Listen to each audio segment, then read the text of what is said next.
주님 감사합니다. 또 이 아침에 하나님 우리를 깨워주시고 또 주님의 말씀을 듣는 자리, 하나님 기도의 자리로 나오게 하시니 나에 감사합니다. 오늘도 주님의 은혜의 보좌 앞에 우리가 나아갑니다. 하나님, 우리가 새롭게 하시고 우리를 향하여 하나님 베푸시는 하나님의 은혜와 자비를 충만하게 경험하는 시간 될 수 있도록 은혜 베풀어 주십시오. 감사드렸고 예수 이름으로 기도드립니다. 아멘. 찬송가 456장 찬양 드리시겠습니다.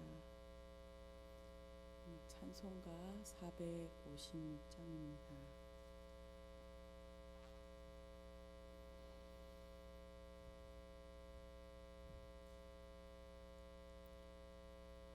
거친 세상에서 실패하거든 그 손목 자국만 쳐라. 고된 일 하다가 힘을 얻으리 그 손목 자국만 쳐라. 그 손목 자국만 쳐라. 그 손목 자국 만져라. 주가 널 지키며 인도하시리. 그 손목 자국만 쳐라. 아멘. 내가 어둠 속을 걸어갈 때에 그 손목 자국만 져라. 주가 참 평안을 내게 주시리. 그 손목 자국만 져라. 그 손목 자국만 져라.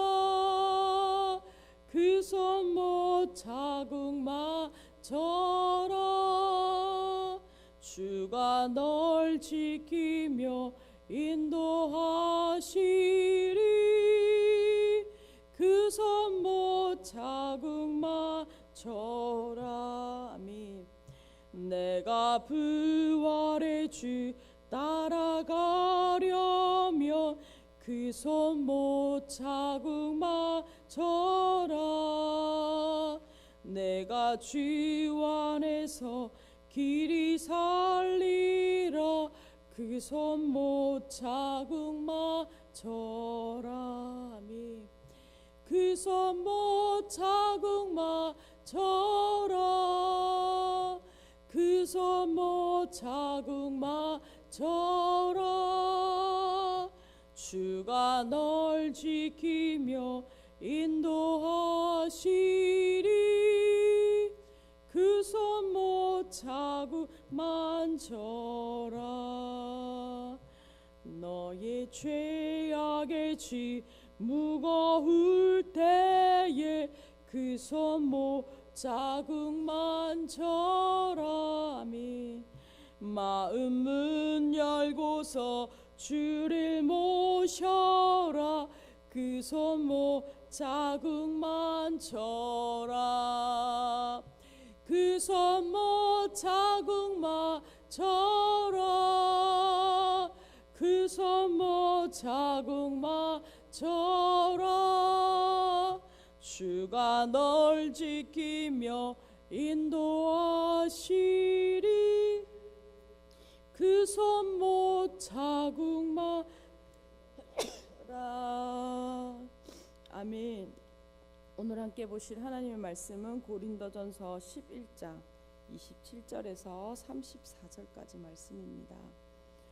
고린도전서 11장 27절에서 34절까지 말씀 다 찾으신 줄 알고 함께 천천히 읽도록 하겠습니다. 그러므로 누구든지 주의 떡이나 잔을 합당하지 않게 먹고 마시는 자는 주의 몸과 피에 대하여 죄를 짓는 것이니라. 사람이 자기를 살피고 그 후에야 떡을 먹고 이 잔을 마실지니 주의 몸을 분별하지 못하고 먹고 마시는 자는 자기의 죄를 먹고 마시는 것이니라. 그러므로 너희 중에 약한 자와 병든 자가 많고 잠자는 자도 적지 아니하니 우리가 우리를 살폈으면 판단을 받지 아니하려니와 우리가 판단받는 것은 주께 징계를 받는 것이니 이는 우리로 세상과 함께 정죄함을 받지 않게 하려 하심이라. 그런즉 내 형제들아 먹으러 모일 때에 서로 기다리라. 만일 누구든지 시장하거든 집에서 먹을지니 이는 너희의 모임이 판단받는 모임이 되지 않게 하려 함이라. 그 밖의 일들은 내가 언제든지 갈 때에 바로 잡으리라. 아멘. 저희는 지금 고린도전서 11장 말씀을 묵상하고 있습니다. 고린도 교회에서는 공예배 때 여러 가지 문제들이 있었고 사도 바울은 이 문제들 중에 지금 특별히 11장에서 성찬의 문제, 공예배 때 일어난 성찬의 문제를 다루고 있습니다. 어제 본문 26절까지는 바울은 이 성만찬이 어떤 의미를 가지고 있고 어떤 신학을 가지고 있는지 설명했죠. 이 성찬은 바로 은혜의 방편입니다.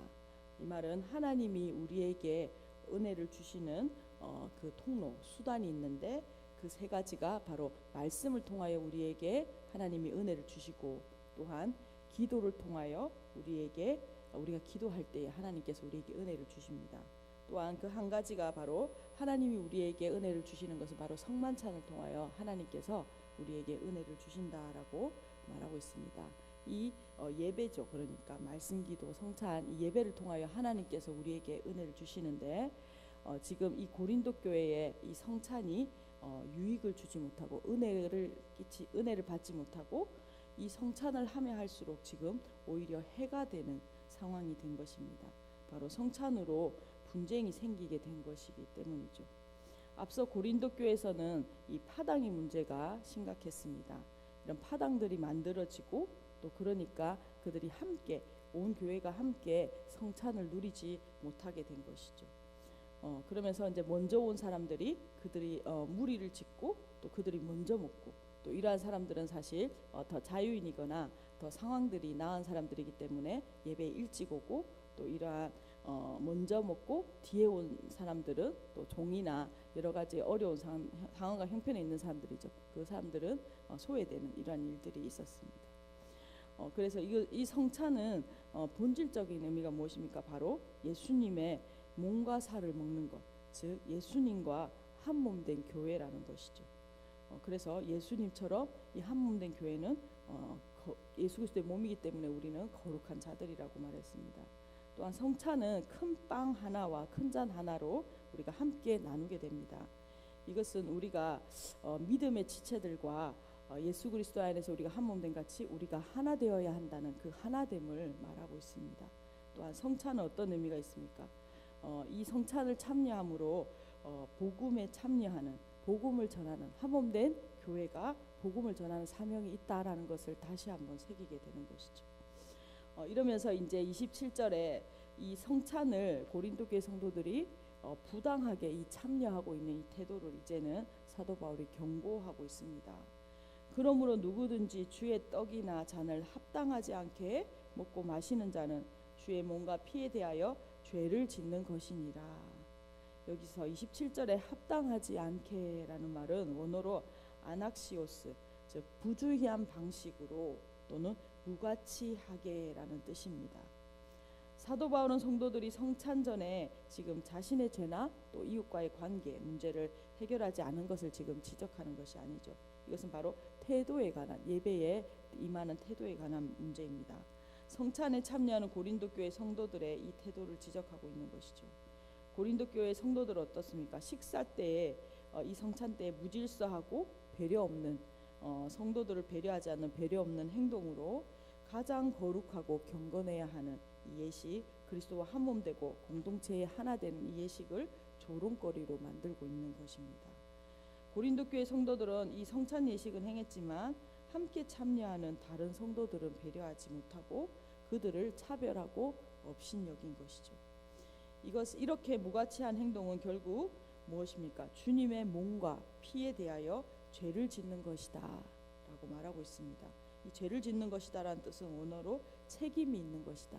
그러니까 예수님의 몸과 피에 대하여 그 죄를 짓는 그 책임이 있다라고 말하고 있습니다. 사도 바울은 이렇게 고린도 교회에게 경고하고 있는 것이죠. 예수님의 몸을 왜입니까? 예수님의 몸을 다른 사람을 위하여 찢기셨습니다. 또 예수님의 피는 많은 사람의 화목과 또 그리스도와 하나됨, 또 우리의 하나됨을 위하여 흘리신 보배로운 피입니다. 결과적으로 지금 대속하신 예수님의 구원을 모독하는 또 경멸하는 것이 된다는 것이 사도 바울의 지금 이 말씀이죠. 그래서 28절에서 29절까지 성만찬에 참여하는 바른 태도를 가르치며 경고하고 있습니다. 28절 사람이 자기를 살피고 그 후에야 이 떡을 먹고 이 잔을 마실지니. 사도 바울은 이렇게 잘못된 태도로 성찬에 참여하는 자들은 주님의 몸과 피를 무가치하게 다룬 책임을 지게 될 것이다 라고 엄한 경고를 하고 있습니다. 그래서 성도들은 성찬에 참여할 때에 28절 말씀과 같이 자기를 살펴야 한다라고 말하고 있는 것이죠.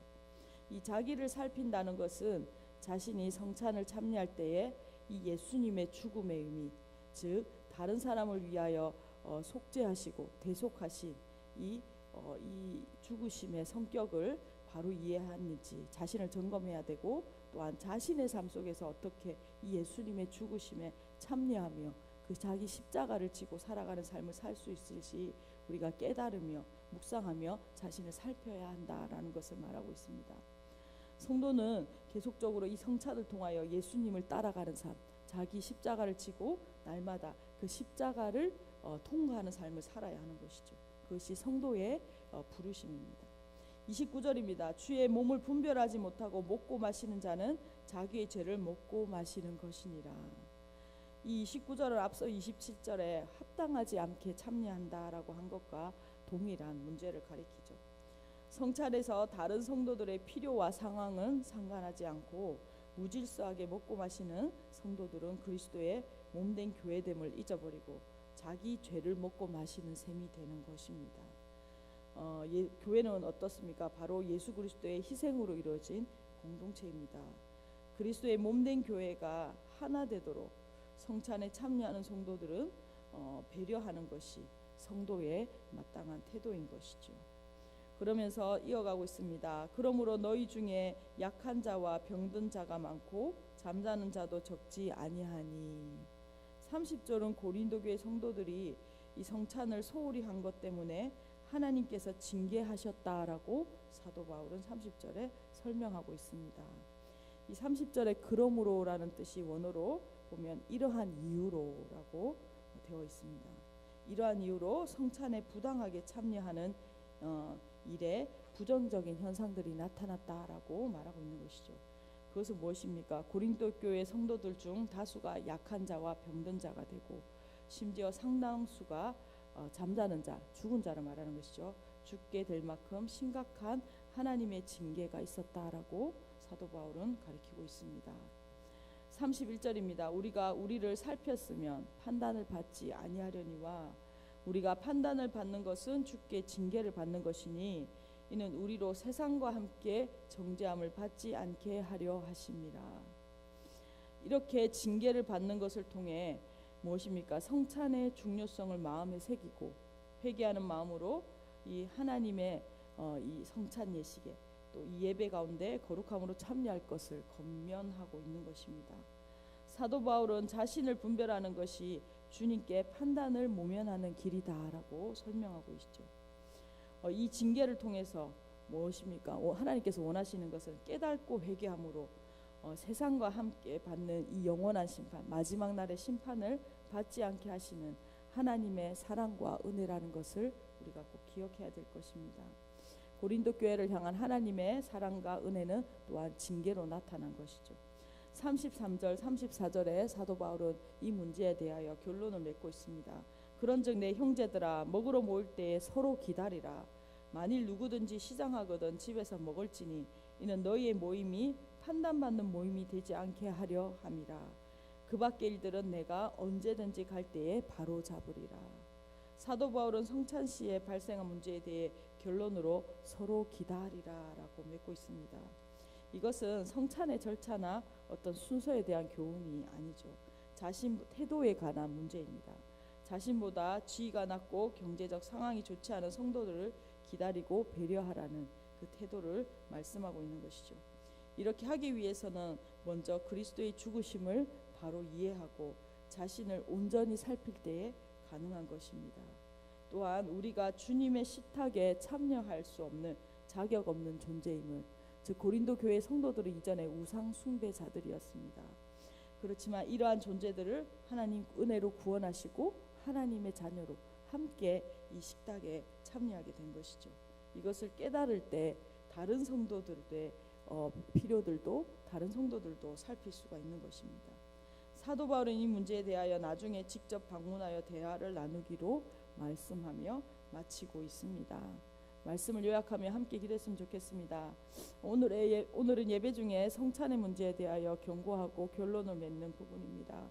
성도는 이 성찬의 의미를 새겨 거룩한 삶을 살아야 하며 또한 그리스도의 한 몸됨을 지켜야 합니다. 또한 그 몸된 교회로서 이 하나된 교회가 바로 복음 전할 사명을 감당해야 되는 것이죠. 거룩함과 하나됨 그리고 복음 전파라는 이 사명을 감당하는 저와 우리들 교회 공동체 되기를 소망하고, 또한 교회에서 일어나는 이러한 예배에 대하여 불법을 행하는 것에 대하여 하나님은 어떤 분이십니까? 분명하게 징계하시는 분이시다라고 엄히 경고하고 있습니다. 징계는 바로 하나님의 사랑이죠.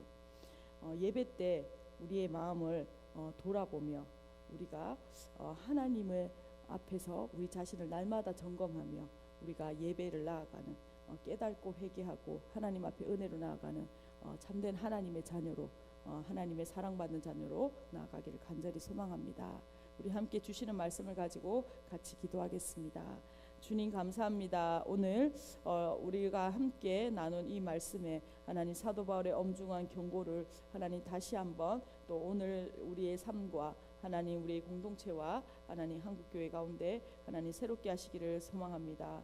하나님 우리가 하나님 예배를 우리가 공예배를 드릴 때마다, 하나님 우리가 매일 드린 예배마다 정말 하나님 우리의 마음을 다시 한번 살피게 하시고, 우리가 하나님 주님의 그 죽으심과 하나님 우리를 향하여 베푸신 그 은혜를 새기며 우리가 예배드리게 하여 주시고, 또한 하나님 우리가 이웃들을, 하나님 우리 지체들을 사랑할 때에 그리스도의 한 몸됨을 하나님 기억하고 예수 그리스도의 십자가 앞에 하나님 날마다 하나님 서로 섬기는 귀한 은혜가 있게 하여 주십시오. 하나님 우리의 부족하고 하나님 우리의 무죄함을 주님 용서하여 주시고, 하나님 우리 가운데 하나님 새롭게 하시는 은혜, 하나님 성도로 마땅한 거룩한 삶과 하나님 하나됨과 복음을 향한 우리 가운데 한 부르심을 하나님 잊지 않고 살아가는 귀한 저와 우리들 교회 될 수 있도록 은혜 베풀어 주십시오.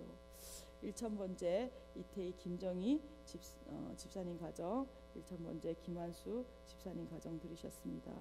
주님 감사합니다. 오늘도 하나님 우리의 마음을 새롭게 하여 주시고, 하나님 예수 그리스도의 그 십자가의 죽으심, 그 대속이 하나님 우리의 삶에 새겨져 하나님 이 땅을 살아갈 때에 거룩함과 또 하나됨과 하나님 복음 전파의 이 부르심을 하나님 우리가 마음에 새기며 살아가게 하여 주십시오.